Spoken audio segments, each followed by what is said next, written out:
आपने देखा होगा कल बरेली के अंदर वो मौलाना भूल गया कि शासन किसका है, उनकी डेंटिंग पेंटिंग करवानी पड़ती है कायदे से। आई लव मोहम्मद का विवाद इस हद तक बढ़ चुका है कि प्रदर्शन अब हिंसक रूप ले लिया है। नारेबाजी, पत्थरबाजी, उग्र प्रदर्शन, इन सब ने माहौल खराब कर दिया। इस बात को नजरअंदाज नहीं किया जा सकता कि ये सारा विवाद, इसकी शुरुआत एक बैनर लगाने और उसके बाद हुई गिरफ्तारी से हुई है। आज बवाल उस मोड़ पर है जहां सड़कें प्रदर्शन का अखाड़ा और शहरें छावनी में तब्दील हो चुकी। लेकिन इस दौरान कई ऐसी भ्रामक खबरें फैलाई गई जिससे लोग बस उस भीड़ के साथ जुड़ गए जिनका मकसद मोहम्मद से मोहब्बत नहीं बल्कि इंसानियत से नफरत हो गई। बरेली में तौकीर रजा की जुमा की नमाज के बाद बरेली के ही इस्लामिया इंटर कॉलेज ग्राउंड पहुंचने का ऐलान किया था, लेकिन इस्लामिया ग्राउंड में प्रशासन की सख्ती और अनुमति न मिलने के चलते तौकीर रजा नहीं पहुंच सके। लेकिन इसके बाद बरेली की सड़कों पर बवाल हो गया। इस्लामिया ग्राउंड में जिला प्रशासन के आदेश के बाद स्कूल प्रशासन ने ताला लगवा दिया।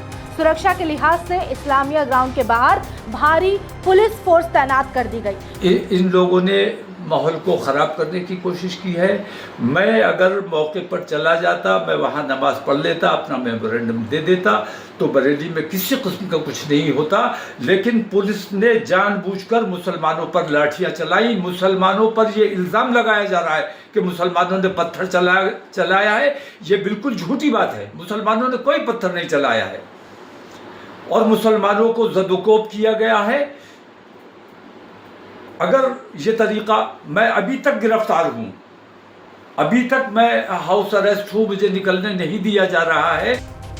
सूबे के मुखिया योगी आदित्यनाथ ने एक बार फिर अपना सख्त तेवर इस मुद्दे पर दिखाया। ये तेवर बरेली घटना को लेकर था। होटल ताज में आयोजित विकसित यूपी कार्यक्रम में बोलते हुए सीएम योगी ने कहा कि जो जिस भाषा में समझेगा उसी भाषा में उसे समझाया जाएगा।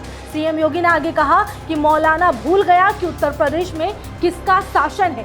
यहाँ ना तो सड़क जाम होंगी और ना ही कर्फ्यू लगेगा। मौलाना कहता था सड़क जाम कर देंगे। आपने देखा होगा ये जब भी पर्व और त्योहार आते थे उत्पात शुरू हो जाती थी। अब उत्पातियों और उपद्रवियों को पता लगेगा कि 7 पीढ़ियां याद आएंगी उनको, क्योंकि कभी कभी बुरी आदतें जाती नहीं लोगों की, तो उसके लिए उनकी डेंटिंग पेंटिंग करवानी पड़ती है कायदे से, जिससे उनकी बुरी आदतों को हम ठीक कर सकें। और यही डेंटिंग पेंटिंग आपने देखा होगा कल बरेली के अंदर वो मौलाना भूल गया कि शासन किसका है। वो ये मानता था धमकी देंगे और हम जबरदस्ती जाम कर देंगे। हमने कहा जाम नहीं होगा, कर्फ्यू भी नहीं लगेगा, लेकिन कर्फ्यू का सबक तुम्हें ऐसा सिखा देंगे कि तुम्हारी आने वाली पीढ़ी दंगा करना भूल जाएगी। क्या तरीका है ये जी? आप सिस्टम को ब्लॉक करना चाहते हैं। और यह प्रवृत्ति थी यूपी के अंदर 17 के पहले यही होता था।